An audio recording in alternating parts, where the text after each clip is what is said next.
Então tá.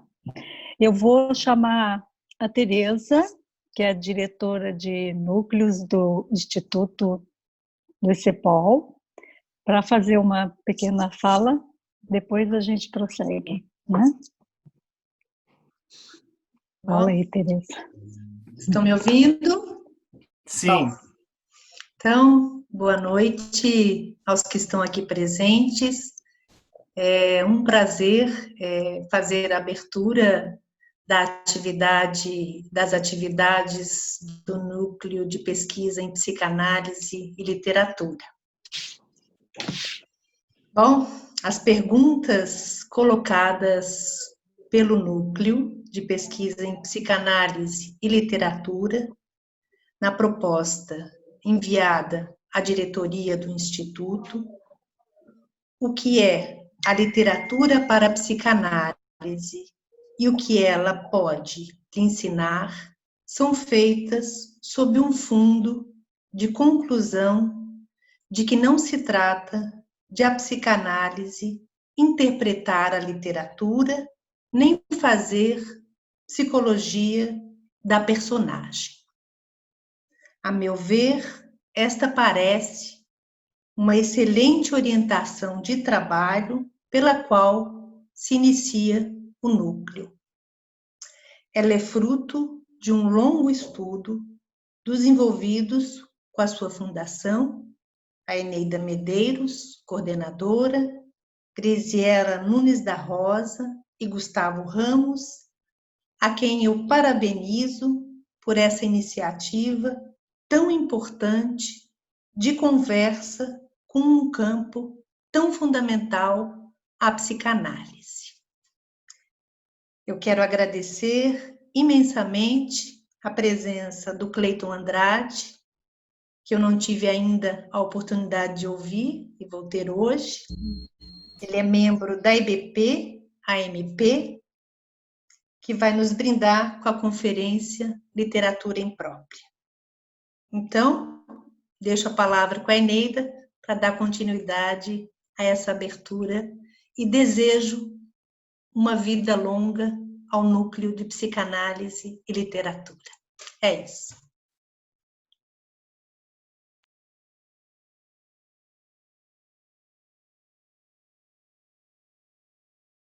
Eneida, o teu áudio. Então, mais uma vez, boa noite a todos e a todas, né? Eu preparei um pequeno texto para a abertura desse núcleo, né, que eu vou ler para vocês aqui, tá certo?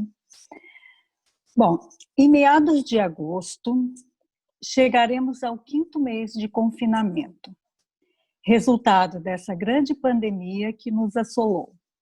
Não estava em nossa programação abrir as atividades deste núcleo dessa maneira.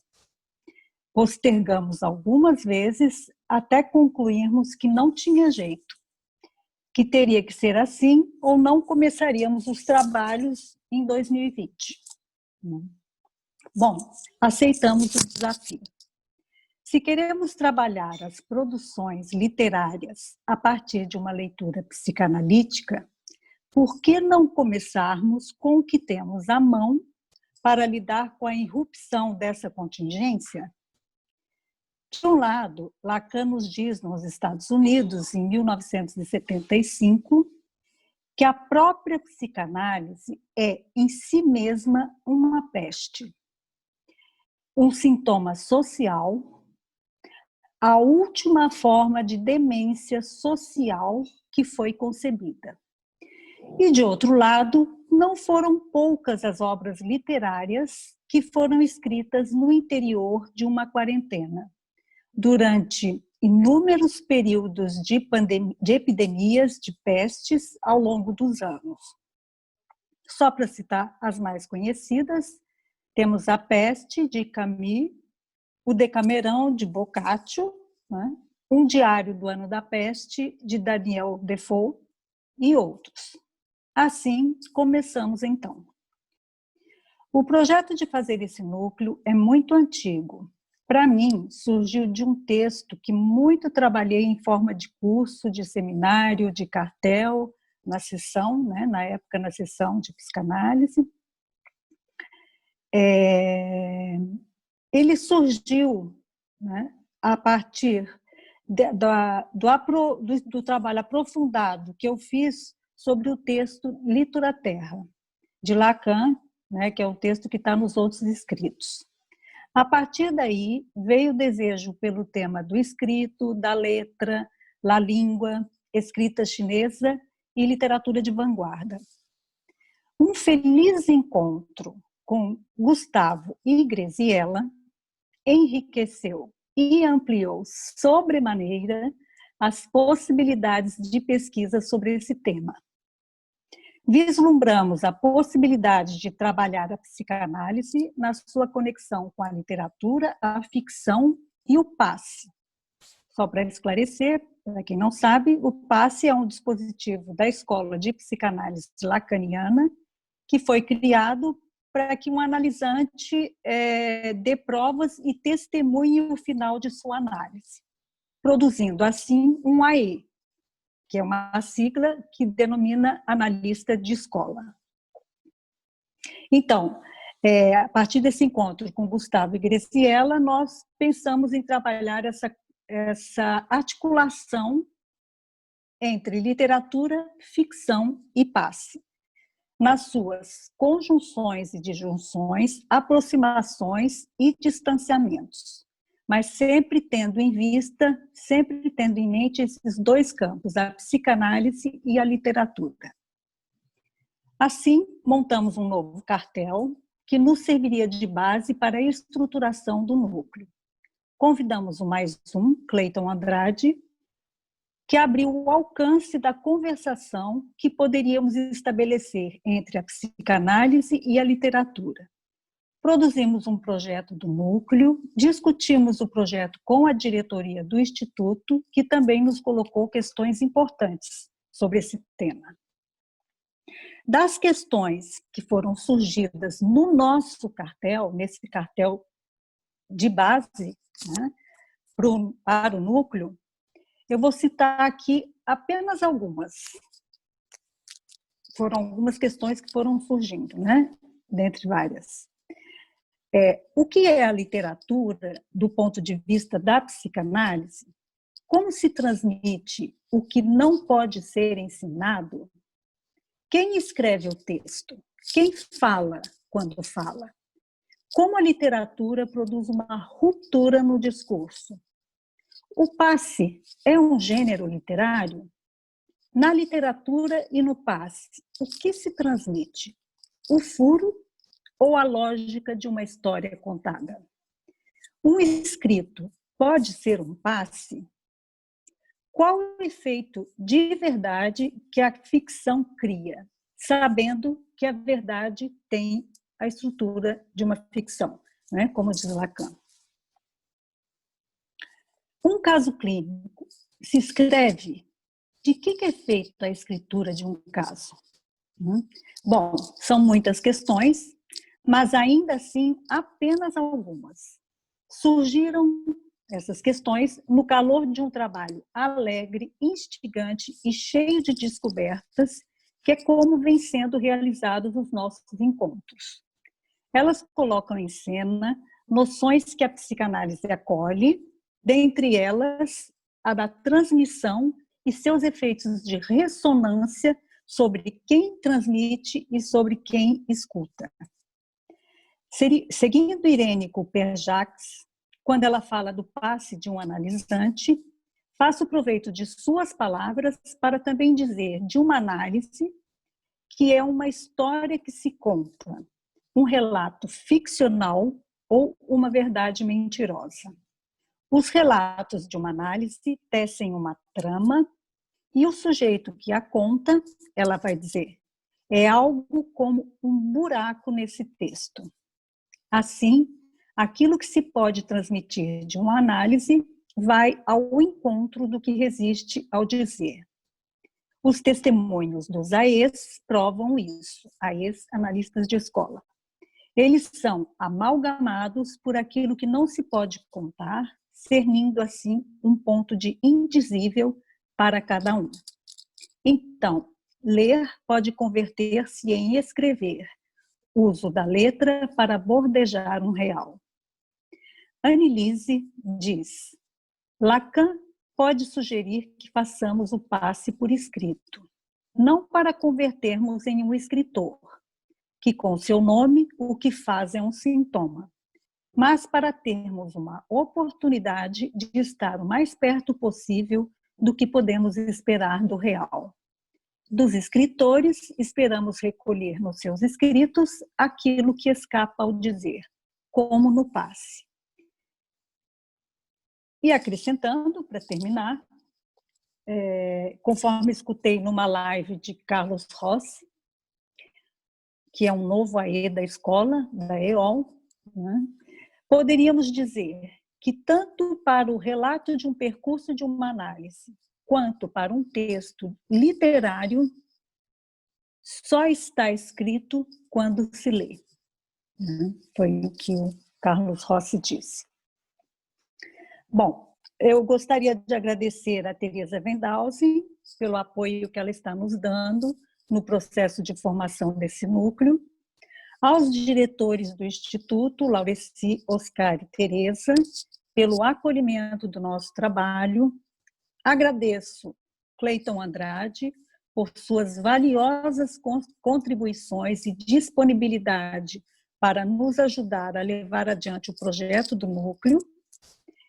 E quero agradecer principalmente a Gustavo Ramos e Graziela Nunes da Rosa pelo feliz encontro e por essa parceria de trabalho deliciosa. Bom, então eu vou passar a palavra a Cleiton Andrade, que é membro da Escola Brasileira de Psicanálise, como a Teresa falou, né, seção Nordeste, e da Associação Mundial de Psicanálise. Ele é professor do programa de pós-graduação da Universidade Federal de Alagoas e é autor do livro Lacan Chinês, Poesia, Ideograma e Caligrafia Chinesa de uma Psicanálise, que foi vencedor do Prêmio Jabuti. Certo? Bom, então, diz aí, Cleiton, o que é uma literatura imprópria? Boa noite a todos e a todas. Gente, queria, obviamente, começar agradecendo a Eneida, Graziela e Gustavo pelo convite. Foi, de fato, um prazer ter começado a trabalhar no cartel com vocês. Agradecer também ao Instituto, em nome da Teresa, que eu estou tendo o prazer de conhecer agora. Dizer que eu pude conhecer Florianópolis muitos anos atrás, na condição de turista. Eu estava esperando que eu pudesse voltar a Florianópolis para essa ocasião, mas a pandemia e o isolamento fez com que eu me fizesse presente aí desse modo, com muita vontade de rever esse lugar que eu achei maravilhoso quando eu estive aí. Eu queria, quando surgiu a possibilidade de eu poder participar, e eu agradeço também essa oportunidade de estar aqui para conversar com vocês, na verdade, me pediram para que eu falasse um pouco sobre o tema, que vai ser o tema desenvolvido ao longo do semestre pelo núcleo. Mas a minha primeira impropriedade, já que eu vou cometer algumas impropriedades hoje, a minha primeira impropriedade foi sugerir um tema um pouco enviesado, né? Mais do que abordar o que o núcleo vai discutir e trabalhar ao longo do semestre, eu pensei, a título de primeiro pontapé, de uma primeira conversa do núcleo, trazer uma visão um pouco, digamos assim, uma panorâmica do que eu vou chamar de regimes de pensamento estético ou regimes de pensamento psicanalítico da arte. Nesse sentido, eu vou trazer uma série de de textos, que vou só mencioná-los a princípio, as referências talvez mais diretas, tem outras referências indiretas, mas Paixão do Negativo, Lacan e a Dialética, do Vladimir Safatli, Teoria Estética, do Adorno, A Invenção da Histeria, do Didier Berman,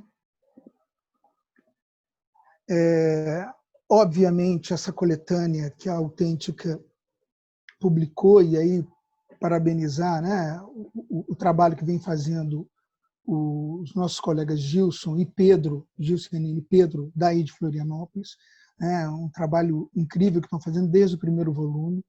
Eu acho que essa coleção da Autêntica, do modo com que estão trabalhando, torna inadiável um certo trânsito do leitor em língua portuguesa de Freud para se deslocar da edição standard para outras traduções.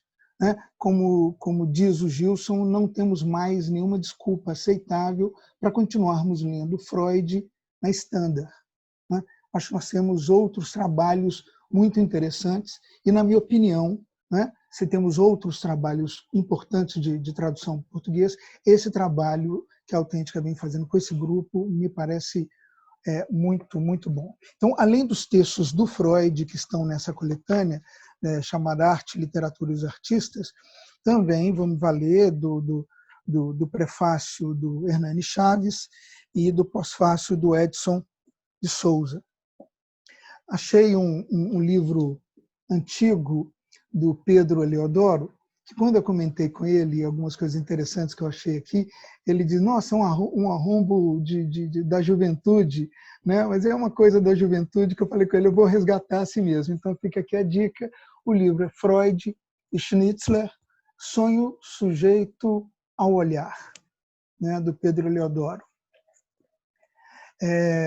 Bom, eu vou fazer um certo apanhado, já ia me esquecendo, o Nascimento da Clínica, do Foucault, alguns outros textos. Mas vamos lá, eu vou começar com uma frase aqui, com uma referência que não é dos textos, por exemplo, de Freud, que falam nem da arte, da literatura e dos artistas. Vale uma outra ressalva, por mais que eu toque um pouco em Lacan, eu vou dar uma ênfase maior a uma trajetória em Freud. Tá? A minha comunicação seriam 2 momentos. Não sei se vai haver tempo suficiente para abordar os 2 momentos. Se houver, né, vamos ver esses 2 pontos. Se não, talvez fique um pouco para discussão ou para um outro momento. Mas o trecho que eu quero iniciar, e eu gostaria que vocês recolhessem isso e guardassem para ver se serve ao longo da minha apresentação, é uma passagem do Freud em Totem Tabu, no final da parte 2. Ele vai dizer o seguinte: as neuroses mostram, por um lado, notáveis e profundas concordâncias com as grandes produções sociais que são a arte, a religião e a filosofia. E, por outro lado, aparecem como deformações delas. Pode-se arriscar a afirmar de que uma histeria é uma caricatura, uma possibilidade de tradução é caricatura, outra possibilidade de tradução é imagem distorcida. Então, eu vou optar por imagem distorcida. Então, eu vou reler e dizer, olha, a histeria é uma imagem distorcida de uma obra de arte. Então, eu toco nesse ponto para ficar como um destaque e ver se a gente consegue encaixar isso ao longo da nossa conversa. Então, vamos lá. Como eu estava dizendo, quando eu disser que arte pode se estender à literatura, então, há um pensamento psicanalítico da arte, há um pensamento psicanalítico da literatura. Você pode dizer que a arte ela fornece uma espécie de protocolo, né? Uma espécie de GPS para um pensamento daquilo que, na verdade, resiste ao próprio pensamento. Então, se fizermos uma leitura com uma orientação do Adorno, na teoria da estética, podemos traçar uma diferença entre conceitualização e formalização. E daí, dessa diferença, podemos extrair que pode haver resistências ao processo de conceitualização. Resistência não no sentido freudiano, de um embate de forças, mas como uma impossibilidade de se constituir uma conceitualização em termos de uma representação. Então, por exemplo, se a gente for tomar no análise finita e infinita, que é seguindo a tradição do que a autêntica também optou em relação à análise terminável e interminável, o Freud ele se depara, diante do problema do fim de análise, com a insistência de resíduos, de restos, de fragmentos, juntamente com uma insistência da pulsão. Isso faz com que se torne difícil para ele forjar, de uma maneira minimamente segura, um conceito de final de análise. Conceito este que é resultado, dentre outras coisas, de exigências de uma epistemologia científico-naturalista, do qual ele nunca arredou pé. E também de princípios fisicalistas, que vão apontar um certo jogo de quantidades, de elevação e redução, numa tentativa de uma homeostase. Esses princípios vão tensionar a ideia de que uma análise deveria reduzir suficientemente a ponto de produzir uma homeostase durável.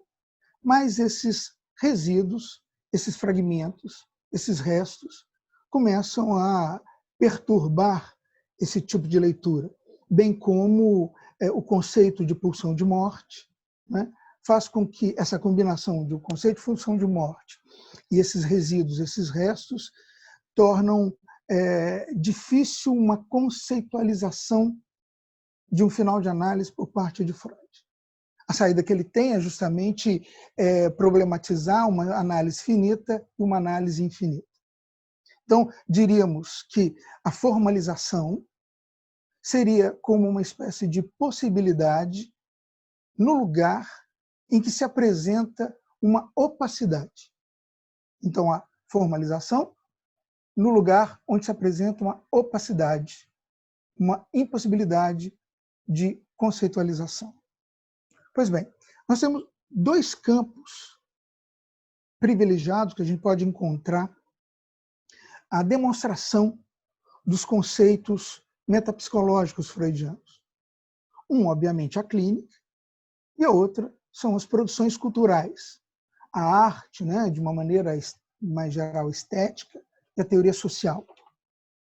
É claro que Freud sempre pensou a clínica como indutora e modificadora de conceitos. Em nenhum momento as produções culturais, a arte vai exigir de Freud uma modificação, uma reestruturação. Eu colocaria entre parênteses, porque eu teria que avaliar isso com mais calma, se a guerra traria, diante da questão da morte, essa exigência que outro campo da produção cultural não possibilitou forçar a elaboração freudiana. Me parece que aí a guerra e o modo com que a morte se apresenta é uma maneira é difícil chamar isso de produção cultural, mas só para seguir o raciocínio, vamos tomar nesse ponto aí. Então, a princípio, e aí todos que vêm da literatura, de letras, estão muito habituados com uma série de críticas que nós vemos em relação a um certo uso unidirecional da psicanálise em relação à literatura. De uma psicanálise que se aproveita, se apropria da literatura, que se debruça sobre literatura e faz uma interpretação hermenêutica da literatura, né? Como se ela fizesse aí uma interpretação da psicologia do artista.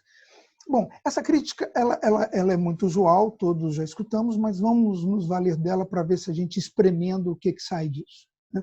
Então, Se a princípio o modo de relação da psicanálise com a literatura é de uma procura por uma racionalidade causal, sendo uma espécie de hermenêutica que visaria a restituição do sentido do texto, que se localiza fora dele, porque isso é importante, né?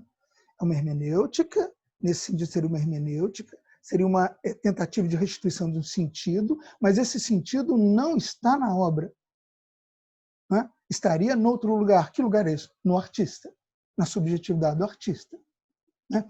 Então, vai ler na obra o quê? O complexo de Édipo, a sexualidade, o trauma, as fantasias, o desejo, etc. Então, no centro dessa perspectiva está a subjetividade do artista. Então, aparentemente, fica em aberto como que um artista consegue fazer operar uma passagem da fantasia, que seria individual, eu estou colocando individual e não singular aqui, né? Porque eu estou pensando em fantasiar, como é que ele consegue transportar isso para a universalidade e a coletividade da obra. Então, esse é um problema. Por mais que a gente vá trabalhar a subjetividade do artista, fica ainda em aberto a pergunta como que esse sujeito, que é o artista, consegue fazer isso, que é individual, se tornar coletivizado ou coletivizável. Contudo, mais do que a causa como segredo íntimo do artista, o que a gente vê como um paralelo, né, paralelamente, é um jogo extremamente curioso, um jogo entre estética e pulsão, entre estética e desejo. Nós vemos aí, nesse percurso, a gente pode acompanhar no Freud fazendo esse entrelaçamento. Repito, o entrelaçamento entre estética e pulsão, estética e desejo. É bem verdade que há uma falha em Freud não avaliar amplamente o contexto, muitas vezes sócio-histórico, da obra que ele avalia. Mas repito que a sua atenção está mais voltada justamente para essa plasticidade entre a estética e pulsão, estética e desejo. Portanto, nós vamos ver que, por mais que ele não se dedique a uma contextualização sócio-histórica da obra que ele examina, essa plasticidade pode nos julgar uma certa luz para compreender esse atravessamento histórico de diferentes modos de vida, de diferentes modos de gozo, de diferentes modos de se ordenar um certo fluxo do desejo. Portanto, a obra seria o espaço estético desse entrelaçamento, que eu estou chamando a atenção para vocês. Então, logo em primeiro lugar, podemos pensar que o Freud parte da representação, do que é representado, para desvelar esse entrelaçamento. Para ver, mesmo que uma hermenêutica, e vamos insistir nesse ponto, já que é aí que incidem as críticas, essa hermenêutica só seria possível, e só é possível, se, e somente se, vejam que eu estou pegando uma crítica, e mesmo assentado sobre a crítica, ver que tipo de consequência a gente tira dela. Eu não estou nem discordando da crítica, eu estou pegando a crítica para ver se a gente, o que ela nos permite pensar. Então, mesmo nessa perspectiva, essa hermenêutica só seria possível se houvesse, e se houver, um isomorfismo entre a interpretação e a racionalidade da obra. Eu vou repetir isso e vou destacar esse termo. Um isomorfismo entre a interpretação analítica e a racionalidade da obra. Ainda não estou fechando isso. É um outro ponto que nós vamos tentar desdobrar mais para frente. Então, esse isomorfismo diria o quê? Diria que teria que haver uma equivalência entre o funcionamento do aparelho psíquico entre uma racionalidade do funcionamento do aparelho psíquico e uma estética da obra. Vou pular para Lacan rapidamente. Lacan definitivamente não vai bancar a leitura de uma psicologia do artista, mesmo que a gente tenha que examinar as consequências que ele extrai de Joyce. Contudo, essa recusa de fazer uma psicologia do artista não implica de imediato, não implica automaticamente uma aceitação do que resiste ao material estético. Então, de uma certa maneira, grosso modo, sem me estender muito nisso, haveriam dois modos de pensamento da arte em Lacan. Um, que seria a interpretação do material estético como uma certa expressão gramatical do desejo, o que pode ser visto com Hamlet, Genet, Despertar da Primavera, e dois, segundo ponto, como aquilo que se volta ao estatuto do próprio objeto estético, naquilo que ele é irredutível à representação. Então, veja que tem alguma coisa assim que a gente pode dizer, olha, o Lacan deu um passo além. Ele está às voltas com aquele tipo de problema que eu disse no início, que o Adorno já havia assinalado. Né? Digamos assim, que Lacan suficientemente advertido disso, de que há um certo espaço irredutível do objeto de arte em relação à representação e à conceitualização, a gente poderia, de repente, até voltar a Freud e pensar que o Lacan tem elementos não para criar um conceito de fim de análise, mas tem elementos para estabelecer uma formalização do que é o final de análise, o que talvez tenha faltado a Freud. Pois bem, é nessa perspectiva, não é, de o estatuto próprio do objeto estético como aquilo que é irredutível a uma representação. Portanto, há um deslocamento de uma reflexão lacaniana que passa, num primeiro momento, pelo falo, pelo nome do pai, pelo significante, para uma que leva em conta o objeto enquanto objeto de arte, enquanto obra de arte, na vertente do objeto A, na vertente da letra, do real como aquilo que resiste a um enlaçamento do imaginário e do simbólico, que resiste a uma certa potência unificadora do imaginário e resiste a uma certa potência organizadora do simbólico. Se a gente for fazer muito rapidamente, cometendo alguns deslizes no circuito e impropriedades, a gente poderia dizer que um certo programa de estudo lacaniano sobre a arte pode passar pelo conceito de sublimação no Seminário 7, pela visibilidade da imagem ou anamorfose da mesma no Seminário 11, pela letra em Litura Terra e talvez até pelos nós em Joyce. Em Lacan, ficaria mais claro, justamente como eu disse um pouco antes, o que seria uma formalização estética. Ou seja, formalização estética diante da opacidade e da insuficiência do simbólico e do imaginário. Entendido como um modo de apreensão do objeto que resiste à apreensão pela linguagem e pelo significante. Bom, então está aí em jogo um modo de apreensão do objeto A, um modo de apreensão da letra, e se eu for manter os termos freudianos, um modo de apreensão dos restos e dos resíduos.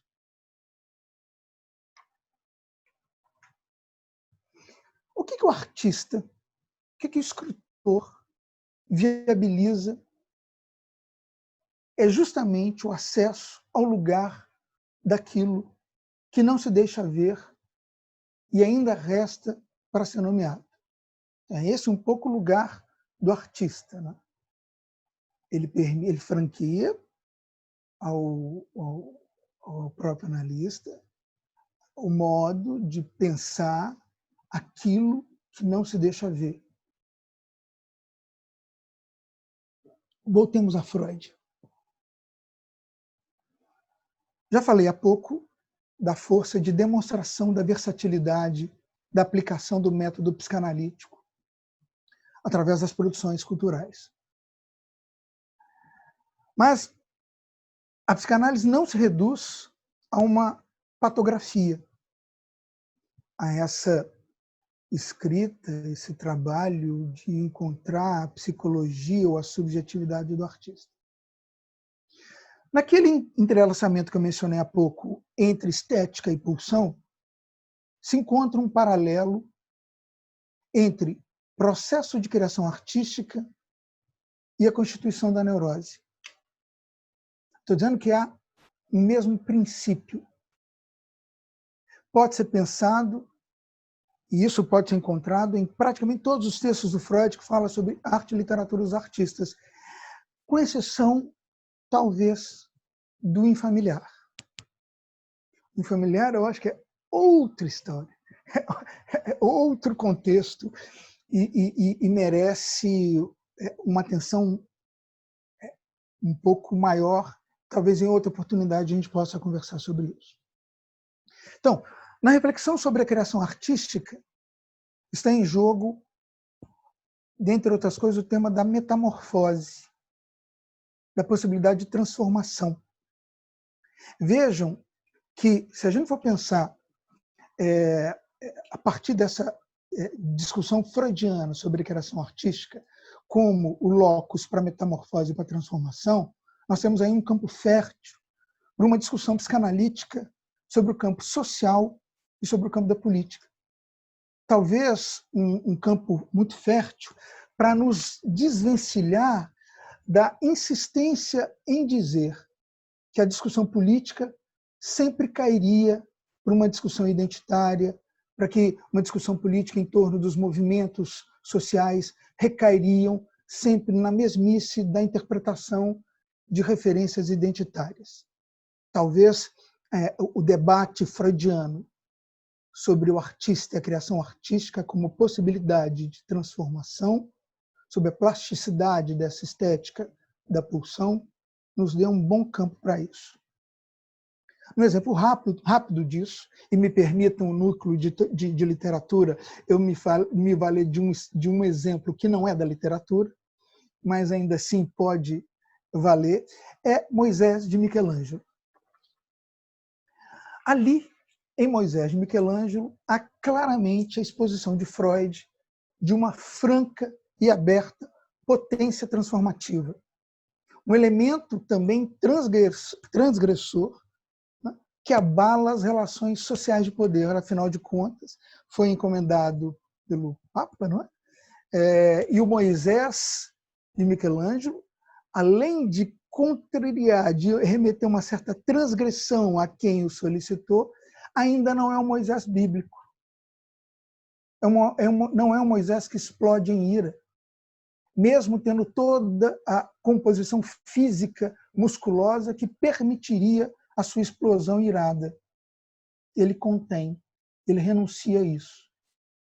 Vejam aí aquilo que justamente Freud vai dizer, que Moisés é um exemplo, Moisés de Michelangelo é um exemplo do mais elevado trabalho psíquico que um homem é capaz. Repito, aqui tem um convite para aqueles que quiserem a embarcarem numa discussão sobre psicanálise política e psicanálise e questões sociais, que passe pelo encontro justamente da psicanálise com a arte e da psicanálise com a literatura.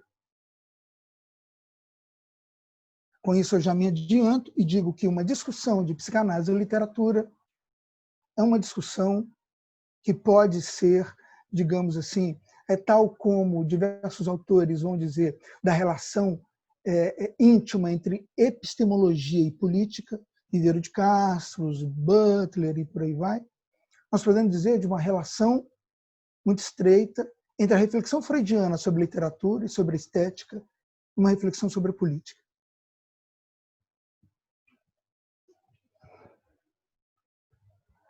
A outra reflexão que passa pelo efeito no leitor, no espectador, no destinatário, que pode ser pensada em termos da catarse e da identificação.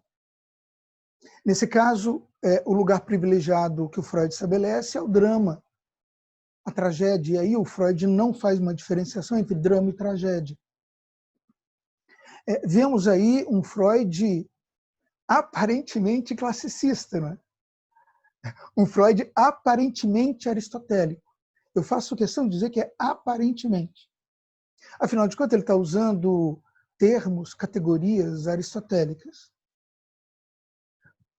Freud faz um deslocamento que favorece a perspectiva da identificação.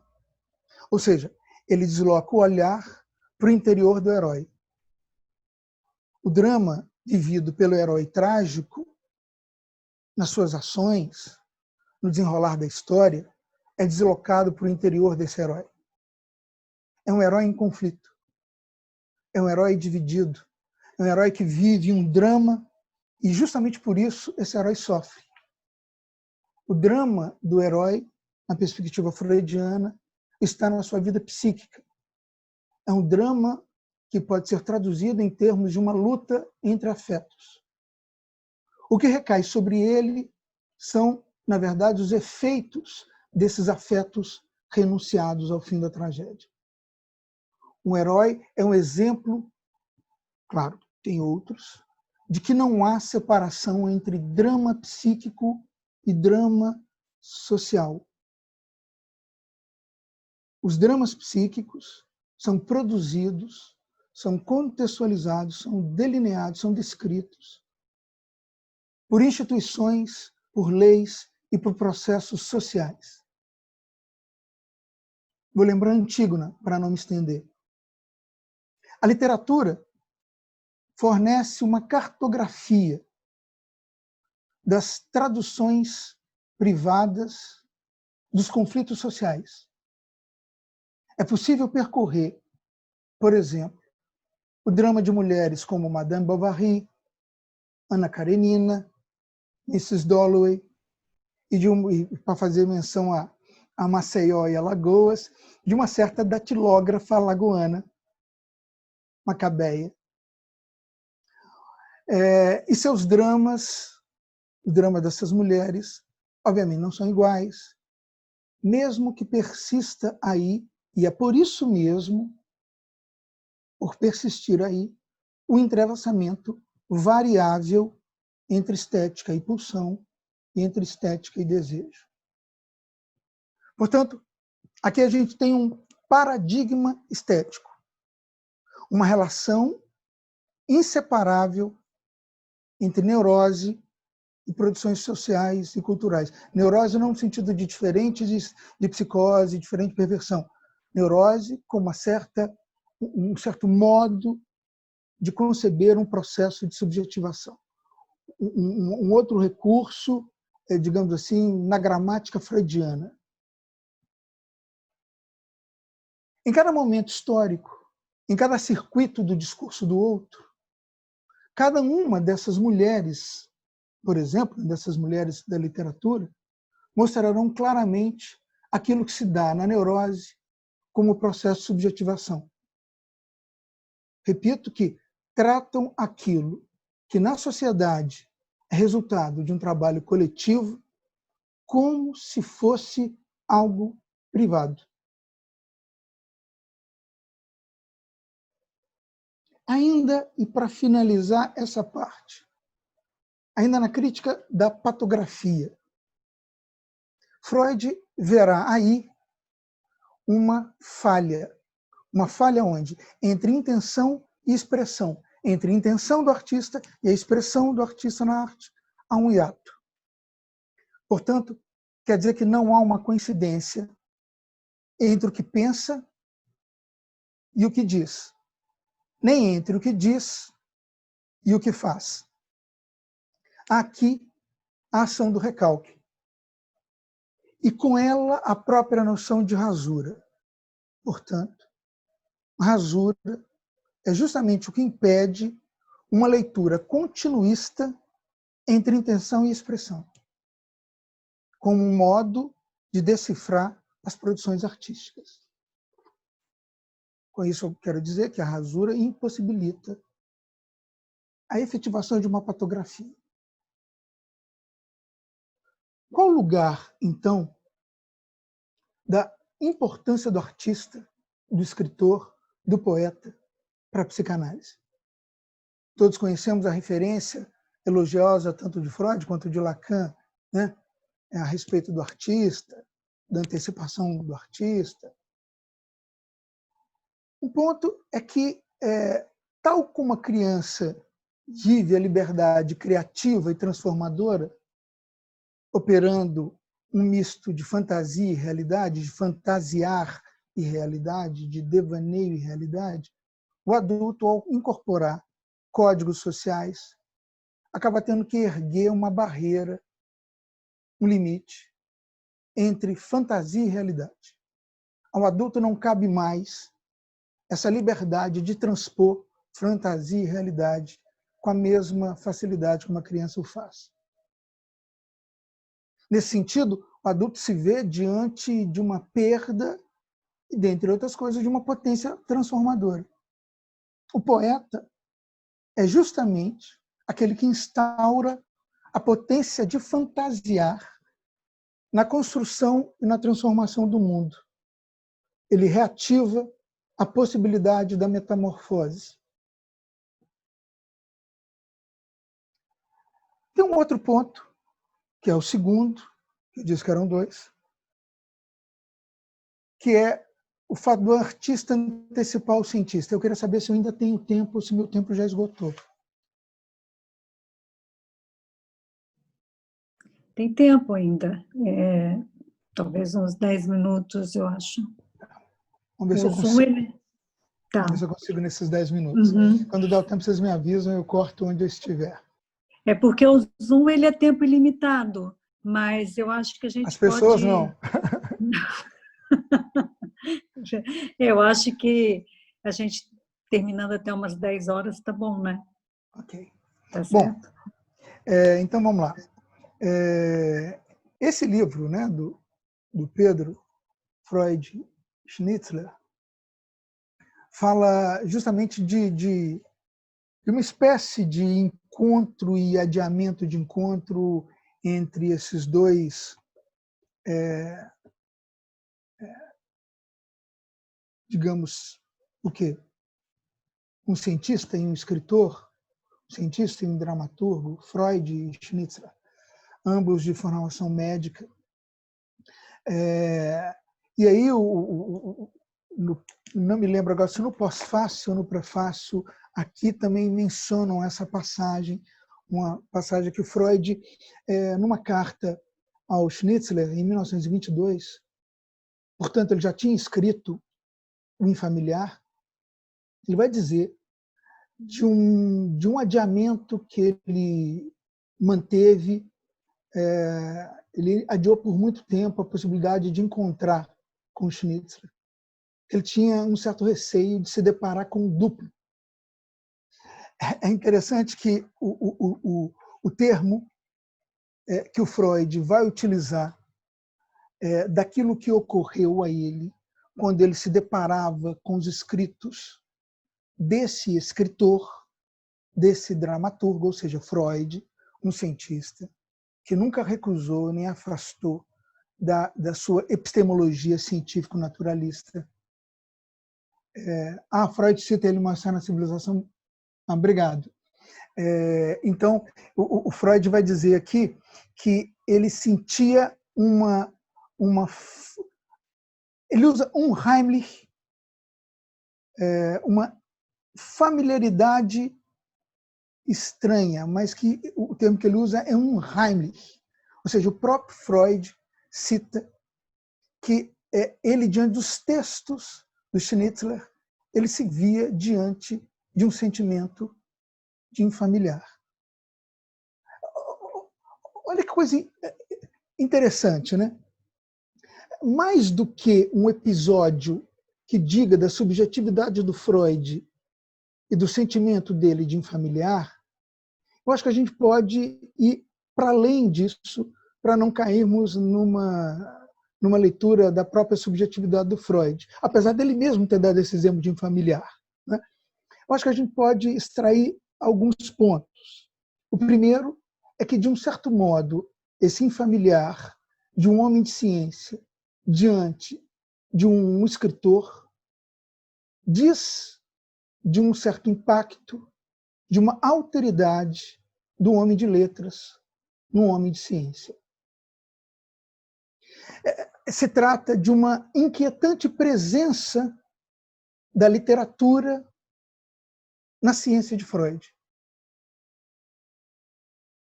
Aí, eu diria que temos um modo de conceber a epistemologia freudiana no seu caráter exatamente híbrido. Ou seja, é um homem de ciência tomado por uma alteridade de um homem de letras da literatura. Para isso, eu vou fazer um parênteses para avançar nesse raciocínio. Nesse parênteses, eu vou, já que os dois eram médicos, eu vou um pouco nas reflexões que o Foucault vai fazer no Nascimento da Clínica. Vou tentar resumi-las ao ponto que nos interessa. A medicina moderna se diferencia da medicina clássica do século XVIII. Na medicina moderna, a inauguração a uma ruptura, e com isso uma inauguração de um conhecimento científico fundado na observação. A medicina clássica, para ela, medicina do século XVIII, a verdade é dada na e pela aparência. É a estrutura visível da superfície. É um jogo de representações, é um jogo de semelhanças, de similitudes, de analogias, de formas, de aparências próximas, correlatas. Mas ainda assim, a verdade está no campo da representação, do pensamento. Se há uma relação aí entre o sujeito e o objeto, o sujeito aí seria o olhar médico, mas um olhar médico submetido à primazia do pensamento e da representação, do conceito.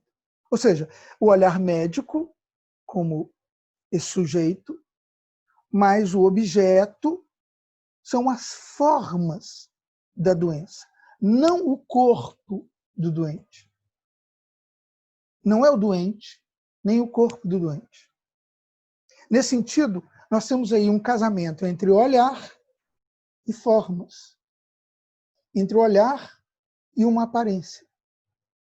A histérica encontra nessa aliança entre olhar e uma certa aparência espetacular, a aparência da similitude, da semelhança, um modo de constituição. Ou seja, um outro modo de compreender a histeria é entendê-la como um casamento inseparável entre o olhar médico e a representação. Essa é a medicina clássica, que, como eu disse, abstrai o doente e seu corpo em favor de uma certa ontologia das doenças. Ou seja, cai o corpo e eleva a representação, o pensamento. A verdade está do lado da representação, a verdade está do lado do pensamento, está do lado desse conceito que antecipa qualquer prática do médico. A medicina moderna rompe com isso. A medicina moderna coloca o olhar que se volta agora para o exame do doente. Então, se a medicina clássica estava em jogo a ilustração, a representação, o pensamento, o olhar aí, nessa medicina até o final do século XVIII, é um olhar que só serve para remeter ao pensamento, e este sim é a sede da verdade da doença.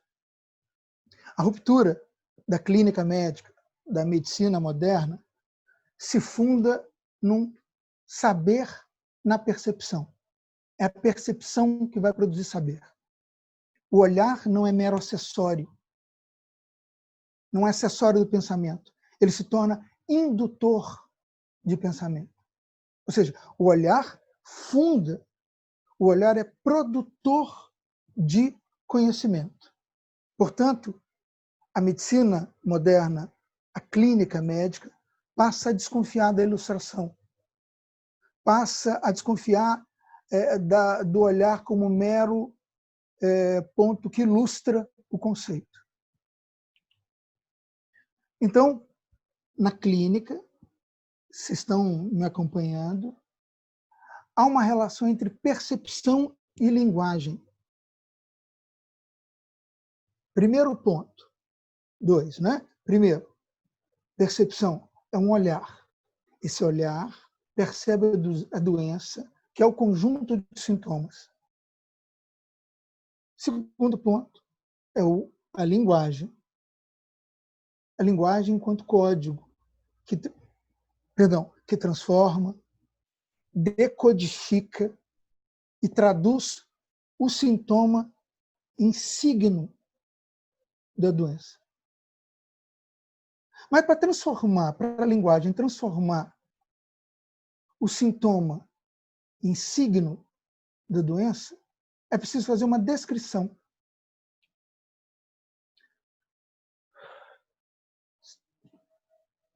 Se é a linguagem que justamente traduz o sintoma em signo da doença, é preciso haver, lembram, um isomorfismo. Retomamos o isomorfismo. É preciso haver um isomorfismo, uma equivalência entre a estrutura da doença e a estrutura gramatical que a descreve. O isomorfismo entre a forma da doença e a forma verbal que a descreve. Ou seja, é de uma equivalência. De um lado, a linguagem de signos da doença. De outro, a linguagem do médico que descreve. Portanto, o que está em jogo aqui é um ato de descrição. Portanto, se a clínica médica, é justamente essa relação entre percepção, olhar e linguagem descritiva, ser visto e ser falado é o espaço da verdade da doença. Portanto, de novo, a histérica está aí, a histeria está aí firme e forte, não é? Ser visto e ser falado. A histeria dá a ver e dá a dizer. Ela mantém aí a aliança como...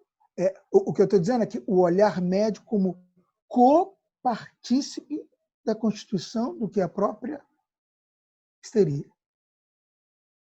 Foucault vai dizer o seguinte, né? Há um momento, parafraseando ele um pouco, o momento do espetáculo visto é o mesmo momento da linguagem que descreve. O que o Foucault vai dizer é o seguinte: há um momento do equilíbrio entre palavra e espetáculo. Então, sem a histeria é inseparável do olhar do médico, ela entra aí também nessa articulação entre palavra e espetáculo. Mas essa aliança entre a histérica, a histeria e o olhar médico se mantém mais do lado, começa a se meter mais do lado da histeria, que começa a haver um certo deslocamento. Esse equilíbrio começa a ser perturbado. Há um novo momento de ruptura, que é justamente aquilo que abala o casamento entre a histérica e a histeria e o olhar médico, entre palavra e espetáculo, que é a anatomopatologia. O olhar muda de novo de figura.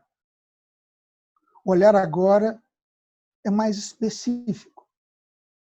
Ele é um olhar mais, digamos assim, profundo, no interior dos corpos, do organismo, é tridimensional, digamos.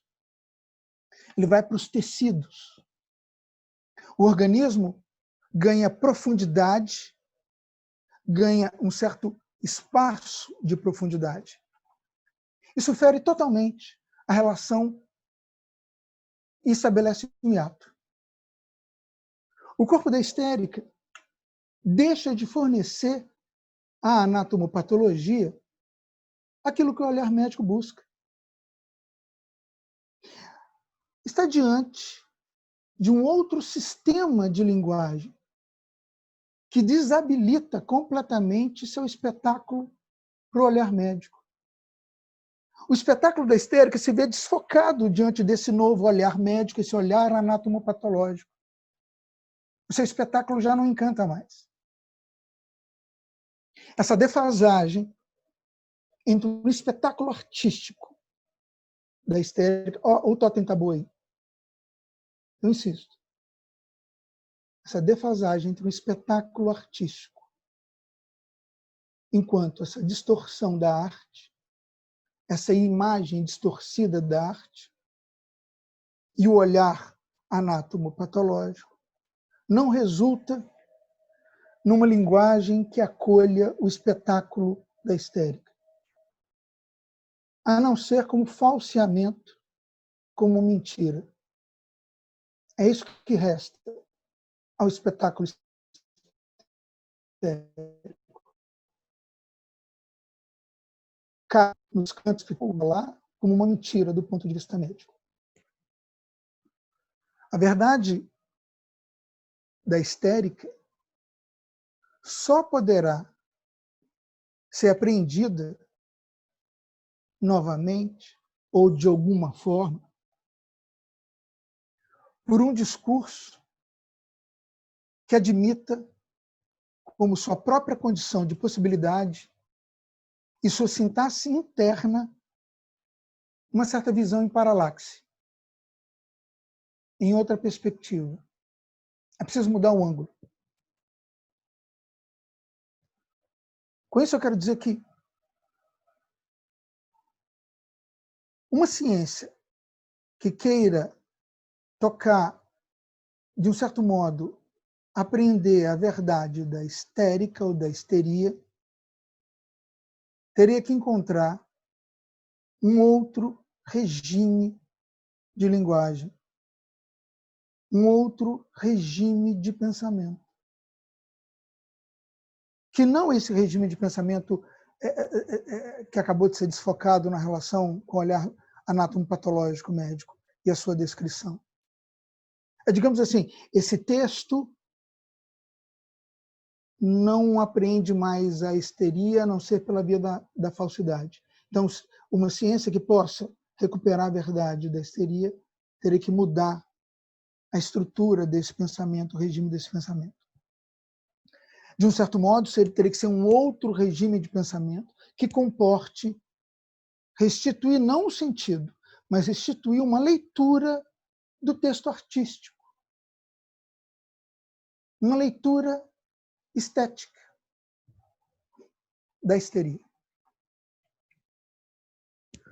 Freud só poderá restituir a verdade do texto espetacular e do espetáculo da histeria, do texto literário da histérica, ao se valer da própria literatura e das artes. A literatura, nesse caso, não é... Desculpa, a literatura é um pensamento estético que suporta um entrelaçamento e a coexistência entre opostos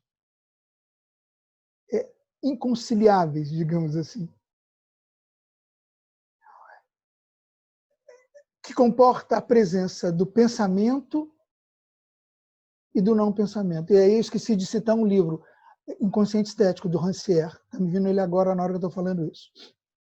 Então, volto. A literatura como um pensamento estético que suporta justamente o entrelaçamento e a coexistência entre pensamento e não pensamento, entre saber e não saber, entre logos e patos.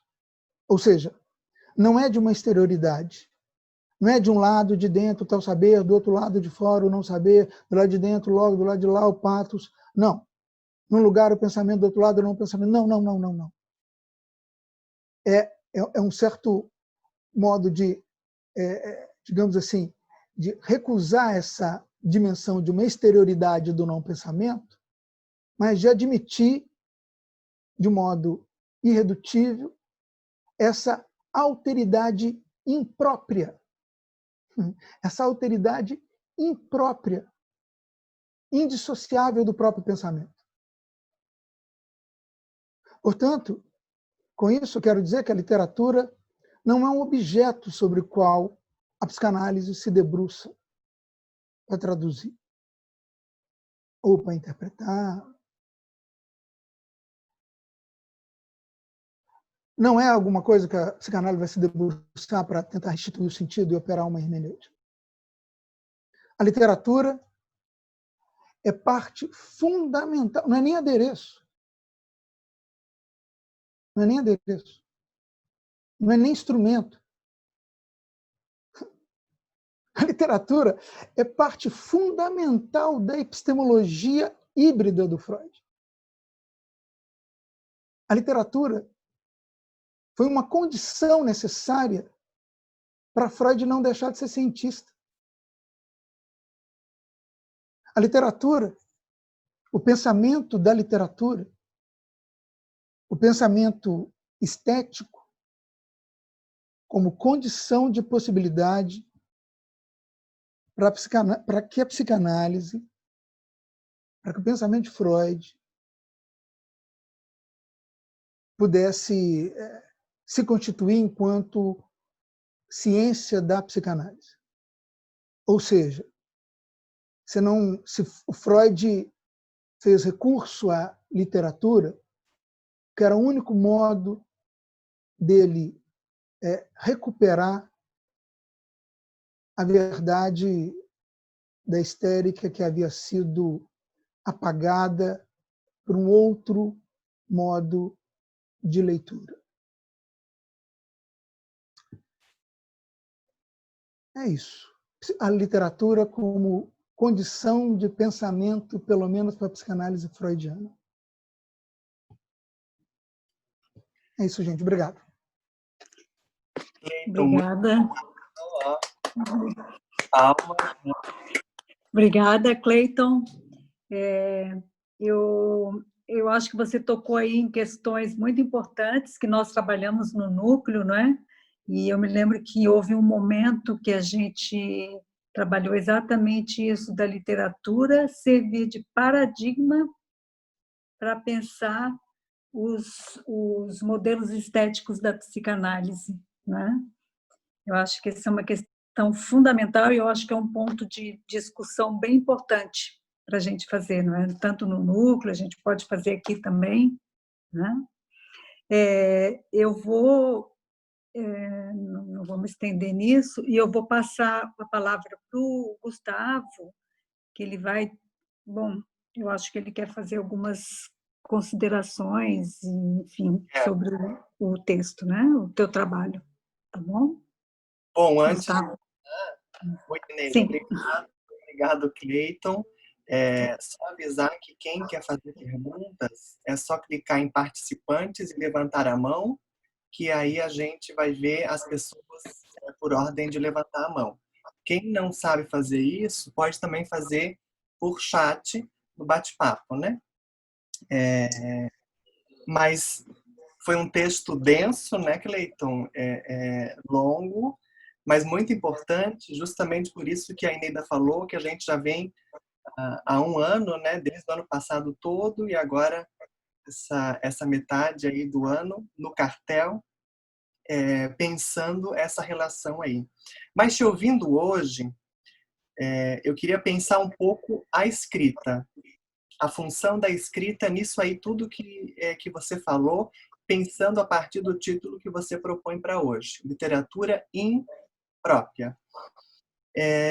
Uma coisa que me chamou a atenção foi que você faz uma espécie de ponto 1 e ponto 2, né, do ensino de Lacan.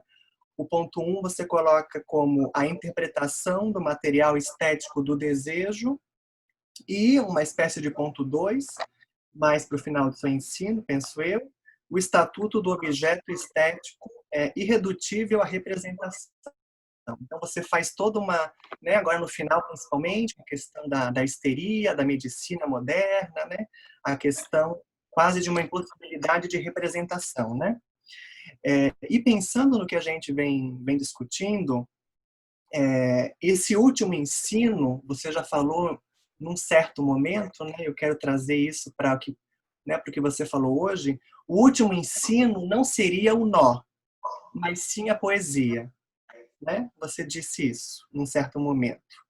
Não com essas palavras hoje, mas foi o que eu interpretei a partir disso que você fala. Hoje eu não falei nada disso. Eu sei, mas eu estou trazendo a partir do que você falou hoje. Por que disso? Você falou em hermenêutica. Né? O nó, né, seria a transmissão, como você já disse, não hoje. E a poesia, no último ensino, seria a interpretação. Penso eu que não seria na vertente da hermenêutica mais, e sim na vertente do que eu poderia chamar, junto com Lacan, de apofântica. Né? O que seria isso? Seria quando essa interpretação não mais visaria o sentido, e sim tocaria algo do corpo do sujeito. Aí eu entro na sua fala de hoje, o impróprio e o próprio, né? A gente poderia pensar o próprio como sendo algo do eu, né? A partir do eu, parte do eu. E o impróprio, talvez, como essa impossibilidade representacional que você fala aí ao final, trazendo a medicina e a histeria.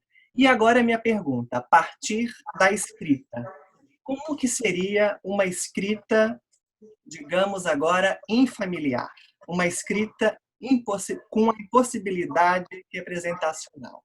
Lohan propõe isso como o avesso da biopolítica, uma escrita para o gozo. Esse é o título do livro dele, uma escrita para o gozo. Como se pensa isso no impróprio, né? Eu fiz aqui um esquema, né, ligando o nó, a escrita do ego e Joyce, que é o título de um dos capítulos do Seminário 23. A escrita do ego, nó, Joyce. Como que a gente pensa isso, e próprio, né? Eu posso falar assim. Como que a gente pensa esse impróprio, esse infamiliar? Seria o gozo? Como que você pensa isso na questão da escrita agora, né? Não sei. No Seminário 24, o Lacan propõe rumo a um significante novo, né? Como que seria isso? Se o paradigma do nó é Joyce, qual seria o paradigma da poesia, né? Agora me veio essa questão aí do infamiliar, impróprio e da poesia. Enfim, vamos ver aqui se alguém levantou a mão. A Nancy levantou a mão. Nancy, pode falar. Eu queria fazer uma colocação acerca da irredutibilidade de representação, né? Do irredutível de representação. O Lacan, no último ensino, ele vai dizer nada mais difícil que imaginarizar o real. E me parece que a estética ela trata justo desse encontro com o real, né? O primeiro anteparo, digamos, de encontro com o real. E no seminário de Estimidade, no curso de Estimidade, o Lacan apresenta, num dos percursos, a realização do imaginário e inverte esse percurso, num segundo momento, se referindo à imaginarização do real. E eu queria que você me comentasse um pouco, porque me parece que no último ensino há uma ênfase muito grande do Lacan ao imaginário. O imaginário muda de estatuto, né, de uma forma bastante importante. E no Lugar e o Laço, o Lacan apresenta o Miller, o Eric Lohan, me parece, apresenta um corpo que vai, digamos, além, que exigiria uma teoria da percepção, além da percepção intuitiva, porque põe em cena algo da ordem do irrepresentável. Então, não é um objeto do mundo, não é um objeto de representação que está em jogo.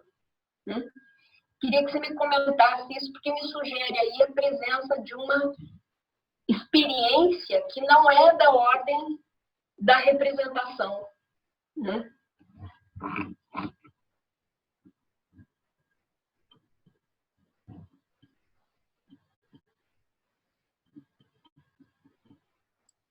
Mais alguém? Aqui não tem nenhuma mão levantada e nem ninguém no chat. Se o Cleiton quiser falar alguma coisa.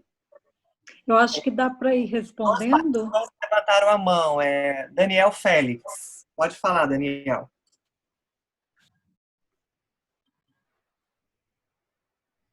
É só abrir o seu áudio, Daniel. Eu sei, querido. Estava abrindo. Muito boa noite a todos e a todas. Muito boa noite. Assim, contentado de existir aqui. Agradecer muito ao Cleiton e a todo esse trabalho, né, essa proposta também tecida pela Eneida, Grazielli e Gustavo. Muito implicado com a fala, né, do Cleiton, e mais notadamente, né, quando ele pontua que a literatura é condição de pensamento para a psicanálise, depois a Eneida pontua, né, literatura e paradigma para pensar os modelos estéticos da psicanálise, e também implicado na questão do impróprio, né? E o Cleiton mencionou Shakespeare e Genet, e mais particularmente pensando na literatura, né, e na literatura de Genet, esse impróprio toca muito, né, tange, né, e toca esse estranhamento, né, e que é tão marcado na literatura. Então poderia citar diversos, né, como Dostoiévski, enfim, né, e diversos grandes referências, né, mas assim, pensando mais particularmente na literatura de Genet e no que é impróprio, me parece que toca esse lugar, né, do estranhamento, ou do lugar que aponta para esse objeto A, que aponta para esse objeto né, se desliza, né, do objeto para o dejeto, e que fala também do gozo também. Eu não sei, queria considerar e ouvir um pouco mais, assim, né, se possível. Certamente a discussão continua, né, mas em torno do impróprio e a literatura e a psicanálise. Muito obrigado.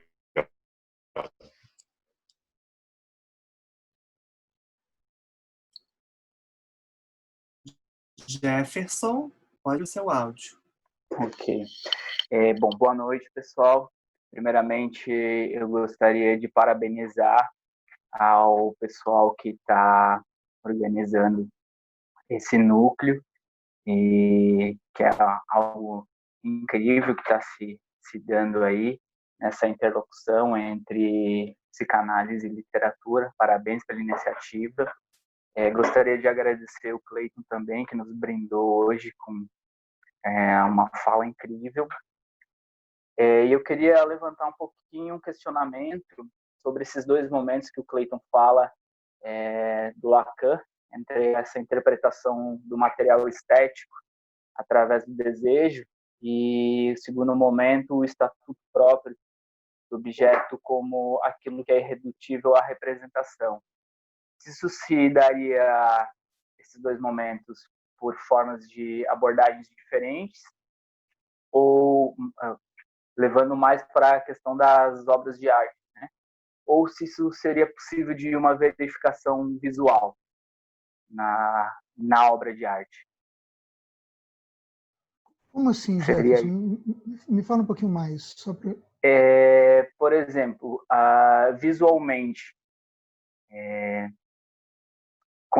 seria possível, ao vislumbrar a obra de arte, perceber qual desses dois momentos, desses dois tempos do Lacan que você fala, que se trataria a obra, por exemplo, se visualmente você contemplando aquela obra, seria através desse primeiro tempo,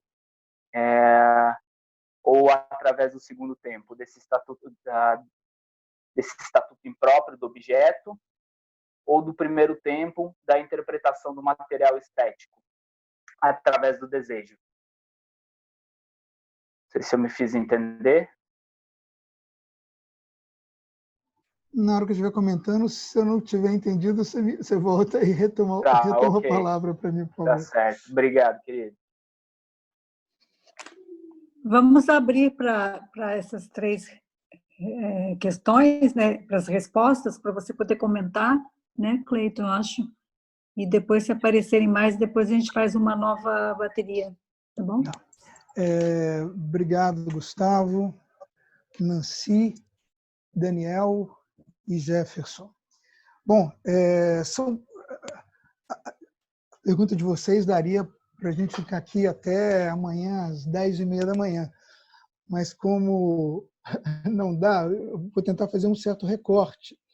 Por exemplo, na pergunta do Gustavo, é claro que aparecendo que assim para as pessoas que não viram eu falando da questão da poesia, pode parecer estranho, né? Eu comecei mencionando uma apresentação que eu fiz na Sessão São Paulo sobre o livro Lacan chinês. Então tem todo um contexto de construção de um raciocínio para a gente chegar a essa hipótese minha. E ali eu falei,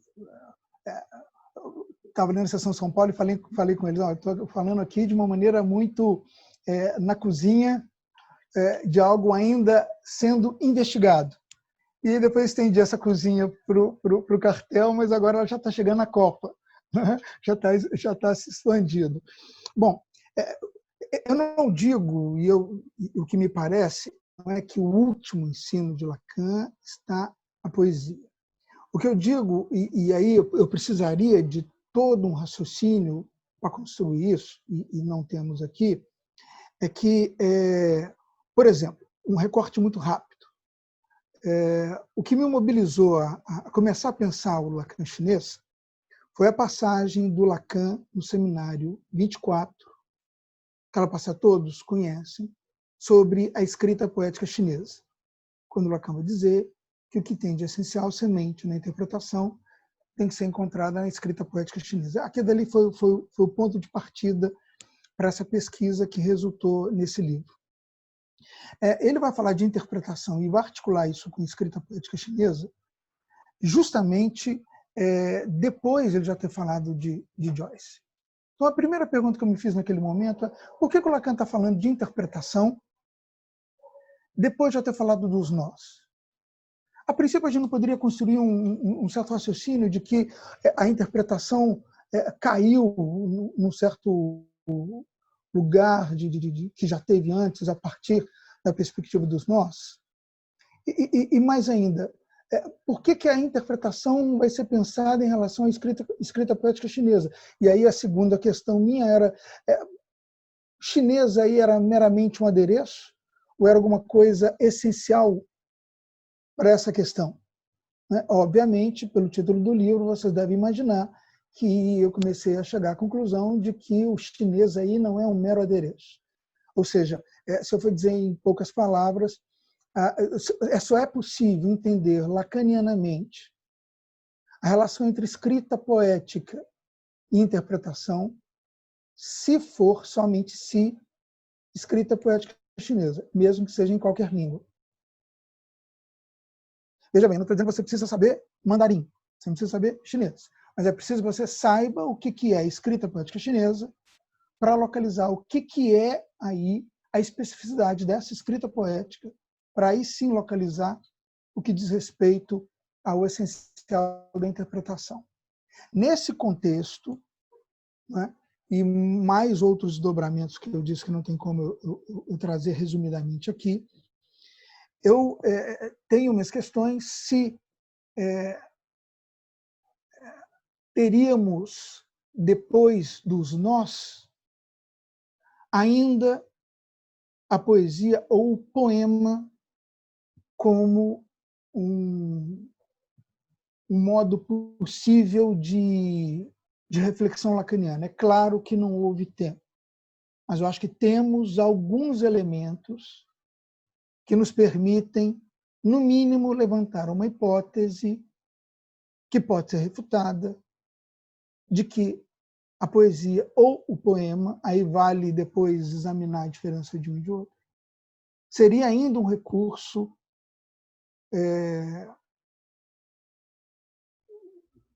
após os nós. Vale dizer que há uma virtude de mostração inequívoca nos nós, que, obviamente, para uma articulação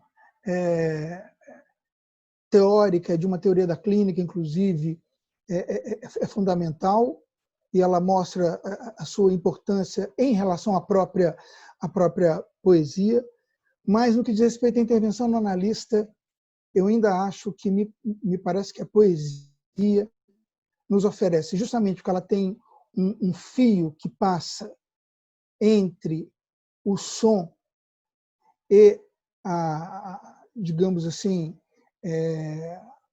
a letra. Se o essencial, como o Miller, melhor dizendo, vai dizer em torno do sintoma é a escrita, né? Todo o deslocamento que nós vamos ver da passagem do inconsciente transferencial para o inconsciente real, que isso força uma construção do Lacan de diferenciação de significante de letra, talvez é como se dissesse o seguinte: se não fosse a dimensão do inconsciente real, talvez não seria necessário que o Lacan fizesse o mesmo uso, por exemplo, da escrita poética chinesa ou da escrita chinesa para poder pensar a diferença entre significante e letra. Pois bem, então o tema é extenso e aí eu vou encurtá-lo por aí mesmo. É só para contextualizar, para não parecer, para quem não estava presente, uma discussão meio inusitada. Nancy, muito obrigado. Eu acho que eu poderia encontrar na sua pergunta, na pergunta do Daniel e do Jefferson, um ponto para tentar fazer uma aproximação entre as três perguntas, obviamente deixando uma boa parte delas de fora, vocês me perdoem. Mas, por exemplo, se eu for pegar isso que você destaca, de uma experiência que não é da ordem da representação, o Daniel chamando a atenção. Daniel, só um detalhe. Quando eu falei da epistemologia, eu fiz questão de dizer que é uma epistemologia freudiana. A literatura como... Por isso que eu centrei em Freud, porque eu não estendo a minha afirmação necessariamente a Lacan. Isso exigiria um outro exame. Então, essa reflexão que eu trago para vocês da necessidade e da condição de possibilidade do pensamento da psicanálise freudiana, a literatura entra nessa especificidade, na epistemologia freudiana, ok? Só para dizer que seria uma outra pesquisa, uma outra investigação a gente examinar isso em relação a Lacan. Mas voltando, então, essa dimensão que você, Daniel, também está perguntando sobre estranhamento, a dimensão do impróprio, e fisgando a questão da visualidade, do visualmente do Jefferson, eu vou puxar a sardinha e vou pensar um pouco o nosso encontro brasileiro em familiar. Que eu acho que tem aí um fio condutor que eu poderia aproximar nessas questões, e não é à toa que eu disse durante a minha apresentação que o texto Infamiliar me parece que marca uma certa diferença. Marca uma diferença porque eu tendo a pensar, estamos todos investigando esse tema, né? Estamos todos em andamento nessa investigação, mas eu tendo a julgar que o Infamiliar reflete uma certa condição própria, usando o termo freudiano, do funcionamento do aparelho psíquico. Ou seja, eu estou chamando a atenção para dizer o seguinte: se o Freud fala do sentimento infamiliar como algo momentâneo, algo que se produz, ok, está resguardado. Eu estou fazendo apenas um forçamento de adotar o infamiliar como uma modalidade de racionalidade, um modo de pensar, sobretudo numa perspectiva estética, o que é a própria concepção do funcionamento psíquico em Freud. Ou seja, o que o infamiliar diferencia da angústia, por exemplo? Duas questões que eu tenho, e nós vamos em breve ter possibilidade de talvez conversar um pouco mais, duas perguntas me animaram. Uma, por que Freud insiste em dizer da relação do infamiliar com o recalque e a diferença que ele faz com relação à angústia? São essas minhas questões que estão me acompanhando. Então, primeiro, me parece que a relação que ele faz com o recalque, eu não separaria, como eu disse hoje, entre neurose, psicose e perversão. Mas eu pensaria aí a neurose muito na perspectiva do que eu trouxe hoje para vocês, sem precisar repetir. Né? Então, o Freud dizendo da relação do infamiliar com o recalque, talvez ele chamando a atenção para uma certa precariedade do significante, uma certa precariedade da representação. Mas, ao diferenciar da angústia, o que ele diz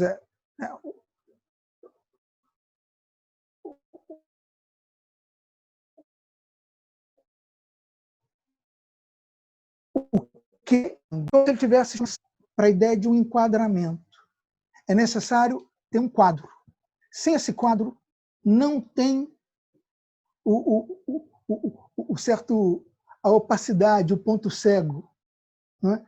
Então, digamos assim, se a angústia seria um encontro com o objeto, o infamiliar, diferentemente da angústia, por mais que possa vir de forma angustiante, o infamiliar tem aí uma tela de representação, mas que essa representação, com toda a sua visibilidade, que eu acho que é isso que é importante localizar na ideia de que por isso que eu prefiro infamiliar a estranho.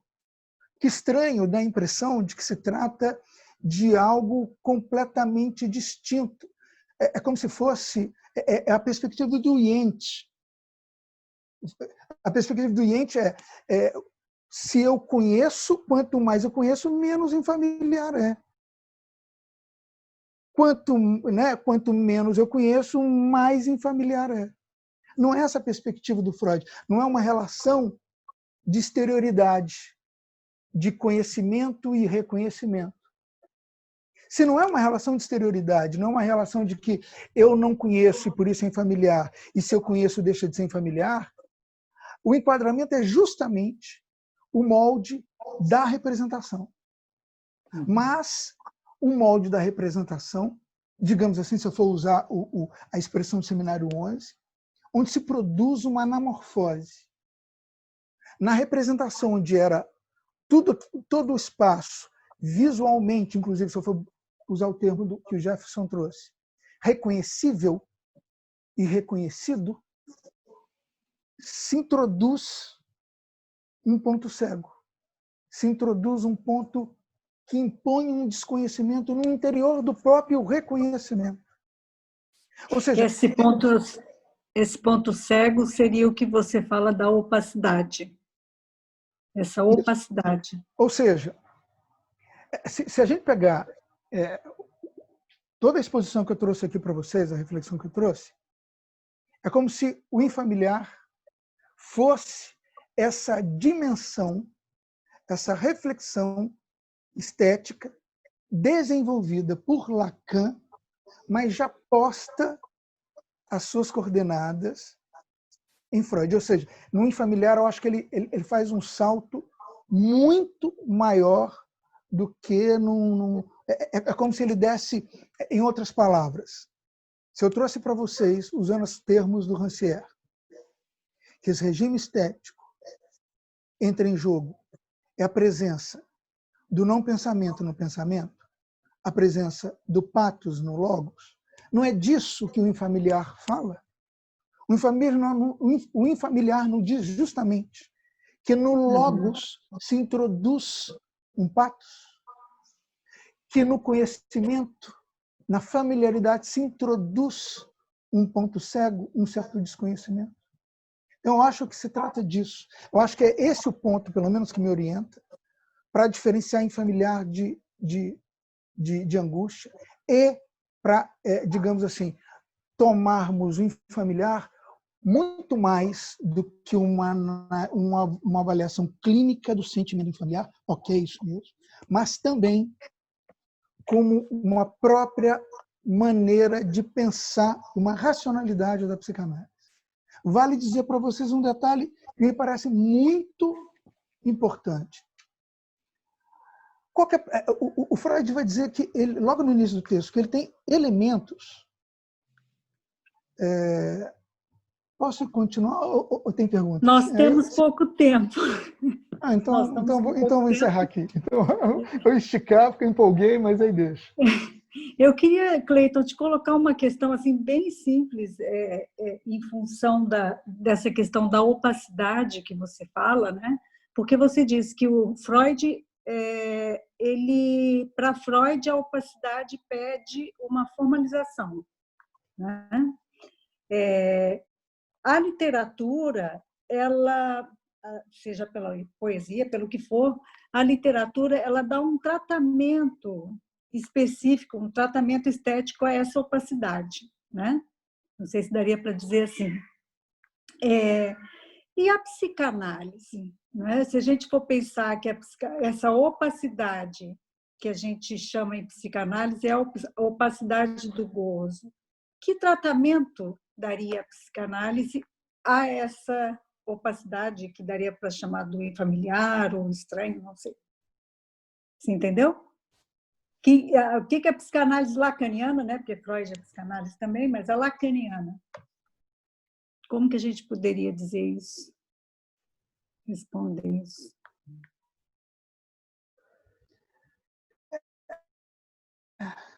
Eu acho, a primeira coisa que me ocorre é justamente a sequência do que eu ia dizer, acabei não dizendo. Então eu vou não deixei retomar. você dizer. Tá bom. Porque eu tenho tentado pensar justamente o alcance lacaniano que o pensamento, que a reflexão lacaniana pode fazer e faz desse texto freudiano do infamiliar. Então, essa questão da opacidade. Vamos pegar, seguindo o raciocínio, o que eu estava dizendo, o primeiro ponto, logo no início do texto do Freud, um familiar, o que ele vai trazer para a gente? Ele vai dizer, olha, nós temos uma série de exemplos clínicos do infamiliar e temos a expressão disso na língua. Mas, ele vai dizer, a exposição disso, dos casos clínicos, a quantidade de casos clínicos que nós temos disso, de exemplos, justificaria e demonstraria a aparição disso na língua. Mas eu vou inverter. Eu fiquei me perguntando por que ele inverteu. Por que o Freud, se ele diz que ele tem mais elementos clínicos, exemplos de infamiliar, e ele vai primeiro na língua, por que ele fez isso? Aí a gente começa a ver o Freud traçando uma série de exemplos sobre o sentido antitético das palavras. É formidável, porque ele vai, na língua, explicitar o próprio regime estético, e por isso que não tem jeito, na minha opinião, de discutir o infamiliar totalmente fora de uma discussão com a estética, da estética, do sentido antitético das palavras, para dizer o quê? São palavras que comportam o seu, digamos assim, o seu contrário nela mesma. Uhum. São palavras que suportam a alteridade delas nela mesma, a diferença delas nelas mesmas. É um exemplo explícito do que é o infamiliar. Que é essa possibilidade que a estética permite de conceber que há uma opacidade naquilo que é claro. Sim. E eu acho que o modo lacaniano de lidar com a opacidade do gozo, seja na clínica, seja no debate político, seja no debate de questões sociais, deve levar isso em conta. Sim. Deve levar em conta de que, nessas diversas frentes, nós vamos lidar que, no meio de algo extremamente claro, ainda opera uma opacidade, ainda entra uma opacidade. A gente tem que estar advertido disso. Uhum. E isso é que marca a singularidade do sujeito, né? De cada sujeito. E eu acho mais, eu vou forçar ainda a barra, eu acho que não só a singularidade do sujeito, porque isso é fundamental na clínica, mas eu acho que, se a gente diz o tempo todo que a psicanálise tem que estar à altura de sua época, a gente tem que decidir se a gente só vai falar de clínica ou se a gente vai topar que a psicanálise tem algo a dizer sobre a cultura, se ela tem algo a dizer sobre a política, sobre o social, sobre a sociedade. Sim. Ela não vai fazer a clínica da sociedade, não vai fazer a clínica do político, obviamente. Não é isso. Mas nós podemos fazer uma opção. Não, é só sobre a clínica que nós vamos debruçar. Ou nós podemos dizer que, não, tal como Freud, tal como o próprio Lacan, pode dialogar efetivamente com a sua época.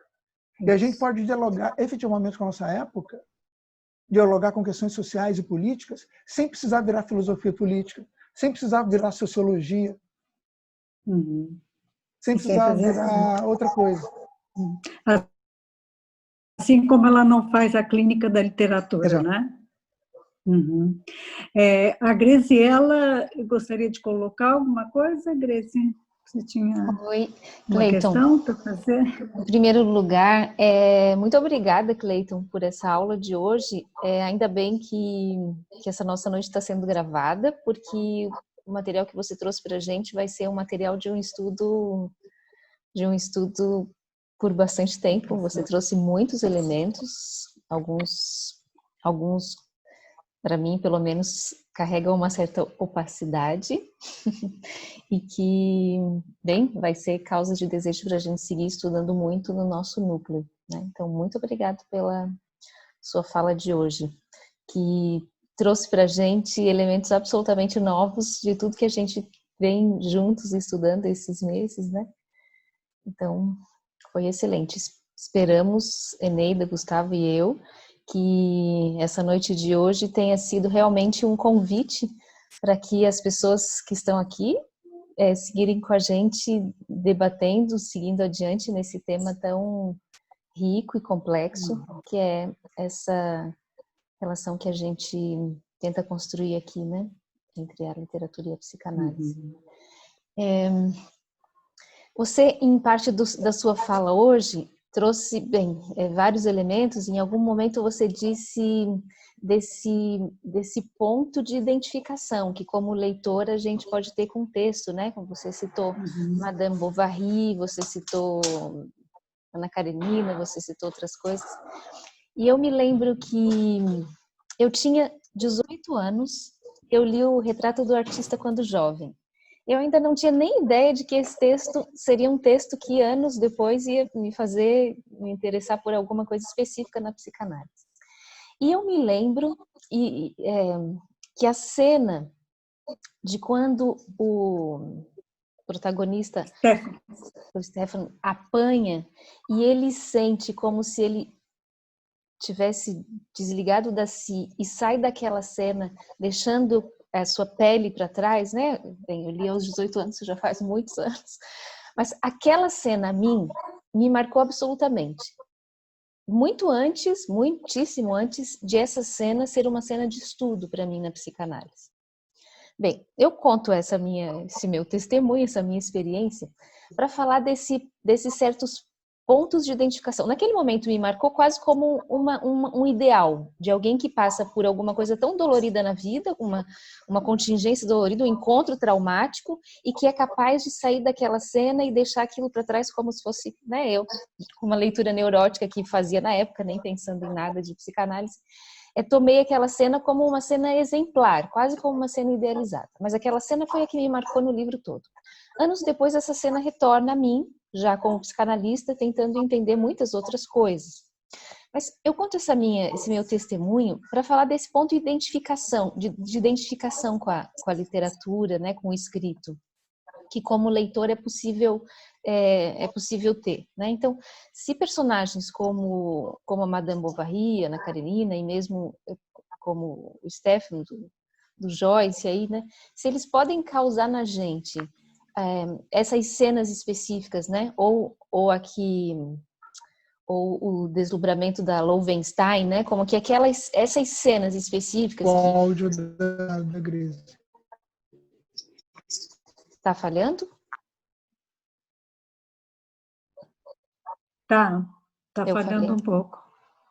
Tá. Acho que eu tô falando rápido demais para minha internet. Se tirar a imagem, não melhora? Eu acho que melhorou um pouco agora, talvez. Estão me ouvindo? Tá, agora dá. Tá. Deu. Tá, eu vou já terminar. O que eu quero te dizer, Cleiton, é que se essa coisa que acontece tanto na literatura como nos testemunhos de passe que a gente vê na nossa escola, isso que de alguma maneira pesca o leitor, né, o espectador, pesca aí um ponto de identificação, se é aí que na escrita alguma coisa se transmite ao outro, não só no ponto estético da elaboração artística, mas são esses pontos que tocam não um sujeito específico, mas uma gama mais complexa do tema humano, independente de onde cada fantasia de cada um de nós pode se identificar, obviamente, né? Ou a maneira como cada um de nós identifica a sua fantasia. Mas se na literatura, assim como nos nossos testemunhos de fim de análise, essa coisa que se transmite aí e que possibilita uma identificação tem a ver com essa possibilidade de transformar esse opaco em alguma coisa que faça um laço.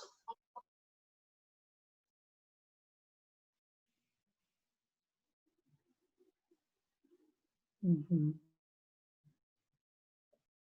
Temos mais algumas questões aqui, eu acho que é uma questão só que a gente tem aqui, você está lendo aí, né, Cleiton?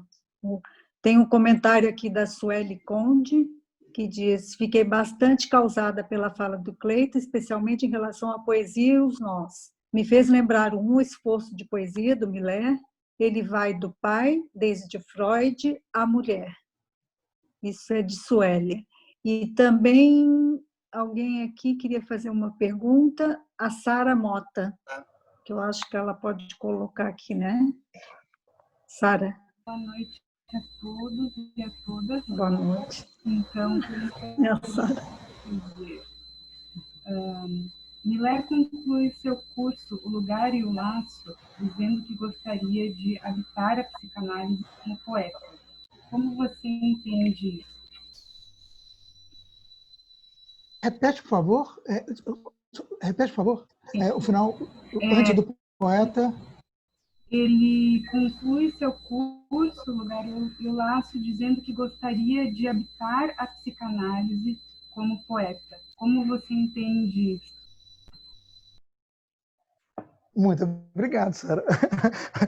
Isso corrobora com aquilo que eu estava dizendo antes, que me parece que ter a poesia e o poema como horizonte para pensar os desdobramentos do ensino do Lacan é, no mínimo, um terreno fértil para a gente poder discutir, sabe?